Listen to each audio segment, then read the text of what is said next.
નમસ્તે વિદ્યાર્થીઓ, ત્યારબાદ હવે આપણે વર્તુળાકાર ગતિ માટે ઢોળાવવાળા રસ્તા પર વાહનની સલામત ઝડપનું સૂત્ર શોધીશું. બરાબર છે? એટલે કે હવે આપણે વાત કરીશું જ્યારે આપણે પર્વત કે કોઈ ઘાટી ઉપર જતા હોઈએ ત્યારે ગોળવો તો વળવાનું હોય છે, પણ સાથે સાથે ઢાળ ચડવાનો પણ હોય છે અથવા તો ઢાળ ઉતરવાનો પણ હોય છે. તો એવા વખતે આપણી વાહન અથવા તો કાર જે છે એના માટે સલામત ઝડપ કેટલી રાખવી એના માટેનું ફિઝિક્સ આપણે અહીં ભણીશું. મિત્રો બહુ સરસ છે. ફિઝિક્સ એ ખૂબ જ સરસ વિષય છે. જો આપણે એને રોજિંદા જીવન સાથે સરખાવીએ તો ફિઝિક્સ ભણવાનો સહેજ બી કંટાળો આવશે નહીં અને એના કારણો ખૂબ જ સચોટ રીતે મળશે. તો હવે આપણે જાણીએ છીએ કે વર્તુળાકાર ગતિ હોય તો વર્તુળાકાર ગતિની અંદર કેન્દ્રગામી પ્રવેગ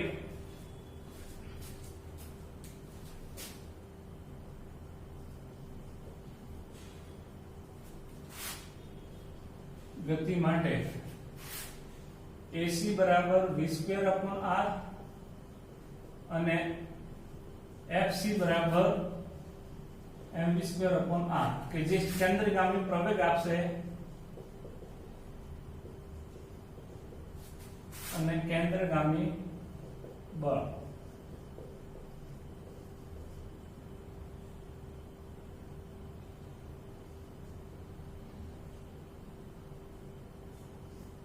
બરાબર છે? ઓકે. હવે ઢોળાવ હોય ત્યારે શું થાય? ઢોળાવ હોય એટલે કે આપણે કાં તો સીધી રેખા જે છે સમતલ એના કરતા ઉપરની તરફ ચડતા હોઈએ અથવા તો નીચેની તરફ ઉતરતા હોઈએ, એટલે કે સમક્ષિતિજ સાથે આપણે થીટા ખૂણો બનાવતા હોઈએ છીએ.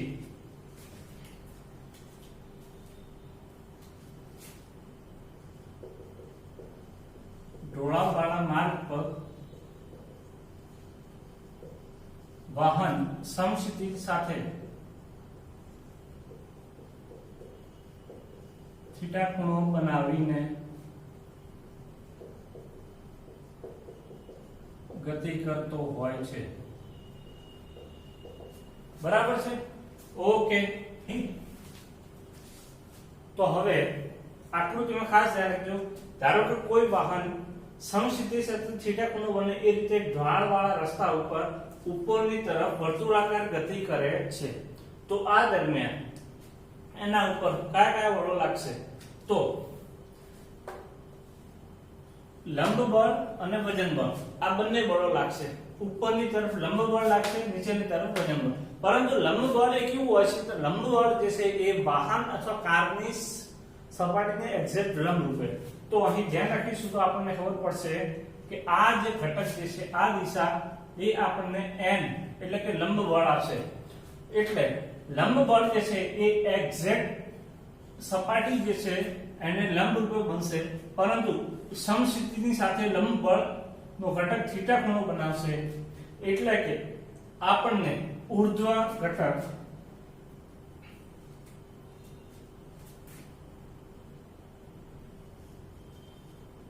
ઊર્ધ્વ દિશાના ઘટકો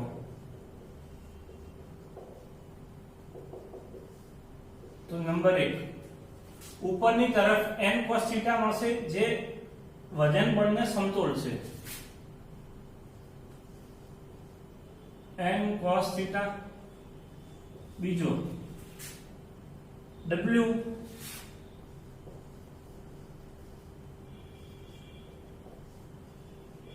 ઉપરની તરફ નીચેની તરફ અને જમીન અને વાહન વચ્ચે જે બળ લાગે છે Fs, એ Fs નો sin ઘટક F sin θ એ પણ નીચેની તરફ લાગશે. નંબર 3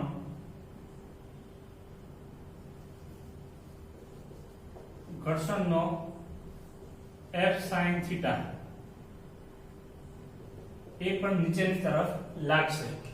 બરાબર છે? ઓકે. હવે ત્યારબાદ આપણે જોઈએ સમક્ષિતિજ ઘટકો.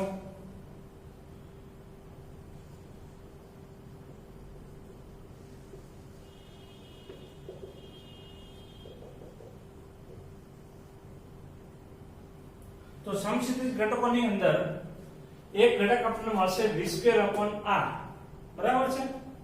કે જે આપણને બળ પૂરું પાડશે mv²/r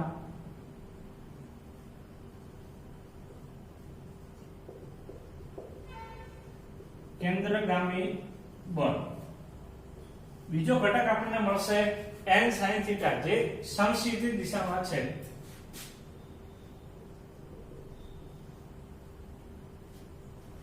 બરાબર.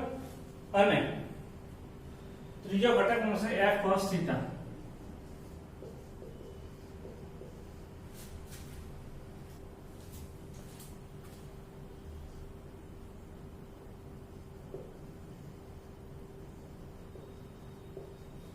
તો આમ આપણને કુલ ઢોળાવવાળી ગતિ માટે બળના 6 ઘટકો મળશે.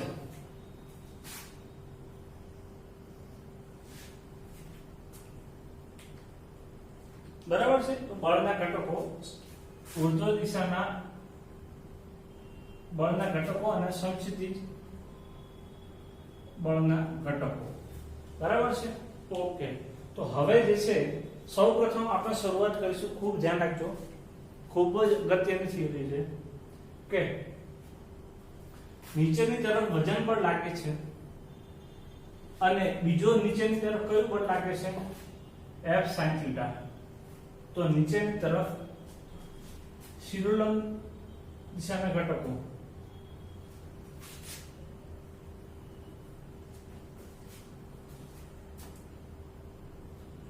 અહીંયા લખીએ આપણે શિરોલંબ ઘટકો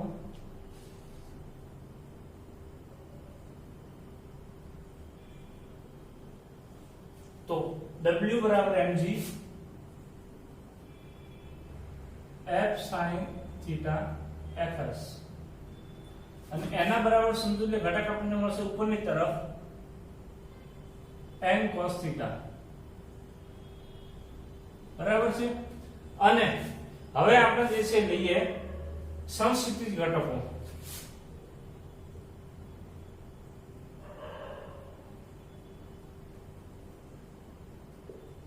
તો સમક્ષિતિજ ઘટકો માટે જે છે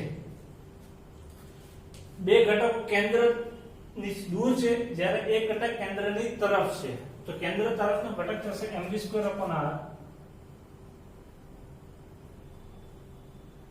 બરાબર n sin θ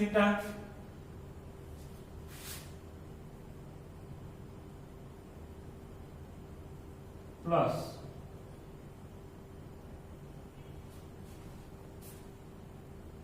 f cos θ. બરાબર છે.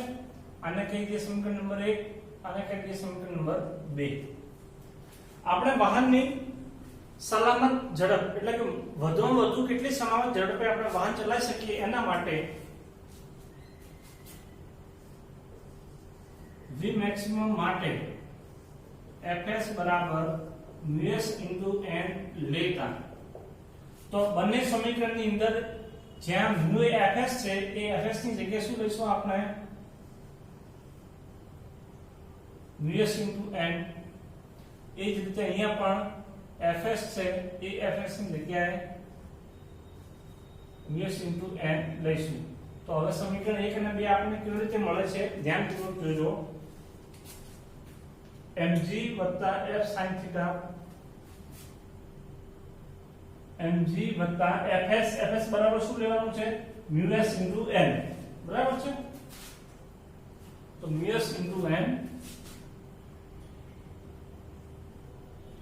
sin θ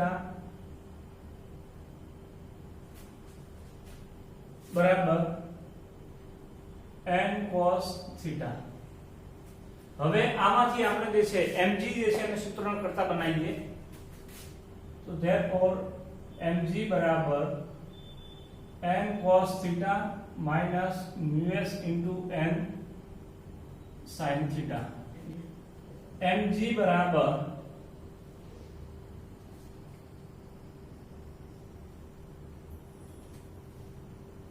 n આપણને આપશે cos θ minus mus sin θ.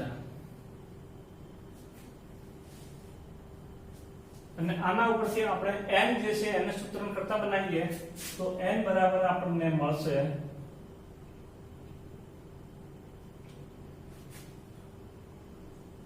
mg ભાગ્યા cos θ minus μs sin θ, જેને સમીકરણ નંબર કહી દઈએ 3. હવે અહીં આપણે પ્રથમ સમીકરણમાં fs બરાબર μs * n લીધા, એવી જ રીતે આપણે સમીકરણ નંબર 2 માં fs બરાબર μs લેતા. તો સમીકરણ નંબર 2 આપણી પાસે છે mv2/r બરાબર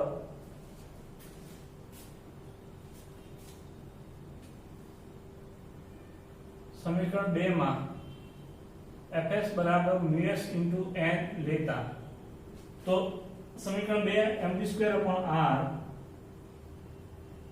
બરાબર n sin θ plus fs cos θ, fs ની કિંમત આવશે μs * n cos θ. બરાબર છે? ઓકે. હવે આ જે સમીકરણ જે છે એની અંદર આપણને n જે છે એ મળે છે. બરાબર? એટલે કે આપણે કહી શકીએ બંનેમાંથી n કોમન નીકળે તો આપણે આવી રીતે લખી શકીએ mv2/r બરાબર n કૌંસમાં sin θ વત્તા μs cos θ.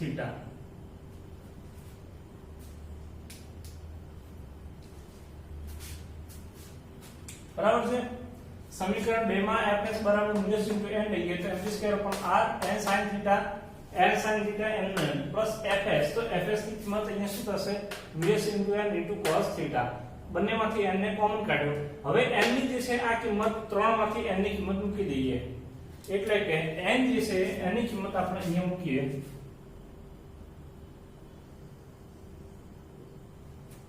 તો આપણને શું મળશે જોઈએ.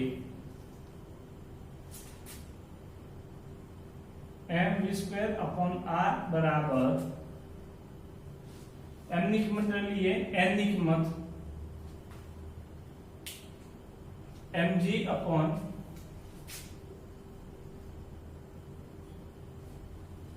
cos θ minus μs sin θ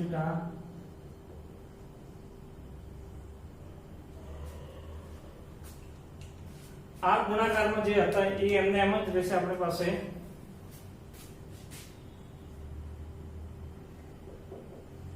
sin θ વત્તા μs cos θ. બરાબર છે? ઓકે. બંને બાજુથી સરખું m કેન્સલ થશે, v2 ને સૂત્રણ કરતા બનાવીએ નવો પદ આપણને આવી રીતે મળે. ધ્યાન રાખજો v2 બરાબર r * g, r ને ઉપર ગુણાકારમાં લીજીએ, ઉપર પદ વધશે આપણી જોડે sin θ વત્તા μs cos θ છેદમાં આપણી પાસે વધશે cos θ minus μs sin θ. હવે આ જે પદ મળ્યું છે આમાં અંશ અને છેદમાં cos θ વડે ભાગતા. બરાબર છે ને? અંશ અને છેદને તો ભાગ્યા cos θ ભાગ્યા cos θ ભાગ્યા cos θ ભાગ્યા cos θ, જે આપણે લખી શકીએ કે અંશ અને છેદમાં cos θ વડે ભાગતા.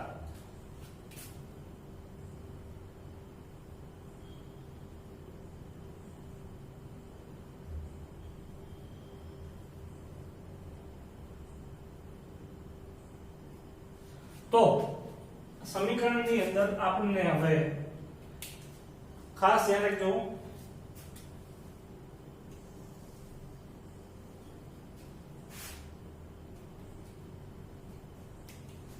v2 બરાબર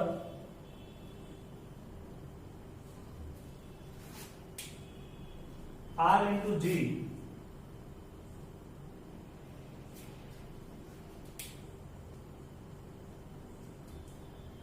sin थीटा भाग्યા cos थीटा એ આવશે આપણને tan थीटा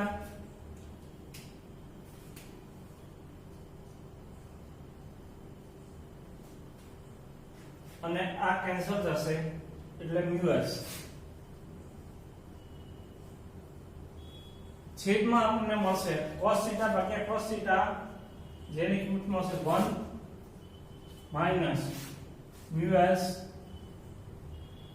sin थीटा ભાગ્યા cos थीटा આપશે આપણને tan थीटा બરાબર છે હવે બંને બાજુ વર્ગમૂળ લેતા બંને બાજુ વર્ગમૂળ લેવાના કારણે આપણને શું મળશે તો બંને બાજુ વર્ગમૂળ લેવાના કારણે આપણે લખી શકીશું v બરાબર under route rg tan theta plus μs भाग्या 1 माइनस μs tan थीटा જે આપણને ગાડીની સલામત ઝડપ નું સૂત્ર આપશે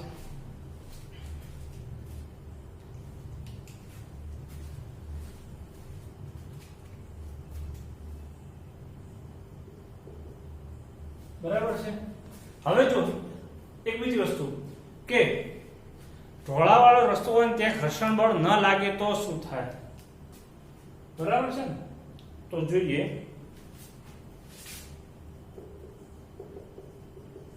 જો ઢોળાવાળા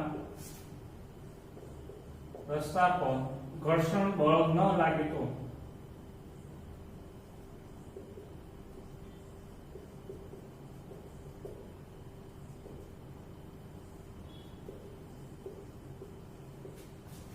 μs બરાબર 0 થાય એટલે કે કોઈ ઘર્ષણની કોઈ અસર થશે નહીં અને એના કારણે ઉપરનું સમીકરણ v મેક્સિમમ આપણને મળશે